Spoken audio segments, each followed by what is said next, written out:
কোনো ব্যক্তি যদি প্রতিদিন ৭০ বার লা হাওলা ওয়ালা কুওয়াতা ইল্লা বিল্লাহিল আলিয়্যিল আযীম, লা হাওলা ওয়ালা কুওয়াতা ইল্লা বিল্লাহিল আলিয়্যিল আযীম, লা হাওলা ওয়ালা কুওয়াতা ইল্লা বিল্লাহিল আলিয়্যিল আযীম, প্রত্যেক দিন ৭০ বার যে ব্যক্তি এই আয়াতটা পাঠ করবে তার ৭০ প্রকারের কষ্ট দূর করে দেবেন আল্লাহ।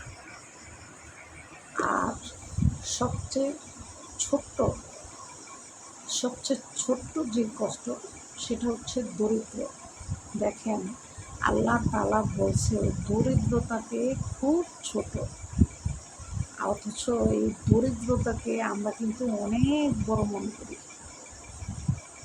অথচ আল্লাহ বলছে ৭০ প্রকারের কষ্ট এই লা হাওলা ওয়ালা কুওয়াতা করার কারণে তোমার ৭০ প্রকারের কষ্ট দূর হবে।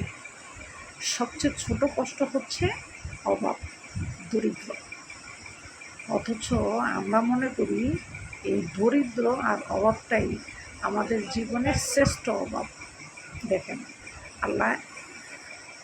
আল্লাহর কাছে এটা ছোট, আমাদের কাছে এটা হচ্ছে অনেক বড়, মানে মইরা যাই অবস্থা।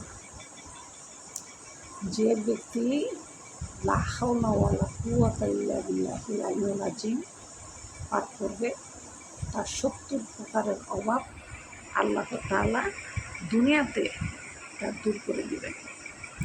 আর সবচেয়ে ছোট্ট কষ্ট যেটা সেটা হচ্ছে দরিদ্র, অভাব অনাটন দূর করে দিবে। তাই আমরা লা হাওলা ওয়ালা কুওয়াতা ইল্লা বিল্লাহিল আলিয়্যিল আযীম বেশি থেকে বেশি তেলাওয়াত করার জন্য অবশ্যই চেষ্টা করব ইনশাআল্লাহ। আল্লাহ যেন আমাদেরকে সবাইকে বোঝার তৌফিক দান করে। আমিন। যেখানে আল্লাহ বলছে অভাব আর দরিদ্র সবচেয়ে ছোট, সেখানে আমরা মনে করি অভাব আর অনাটন অনেক বড়, যেটা আমাদের কাছে মনে হয় আর কি। তাই আমরা সবসময় লা হাওলা ওয়ালা কুওয়াতা ইল্লা বিল্লাহিল আলিয়্যিল আযীম এটা জিকির করব। কারণ ফেরেশতারা যখন বিশেষ করে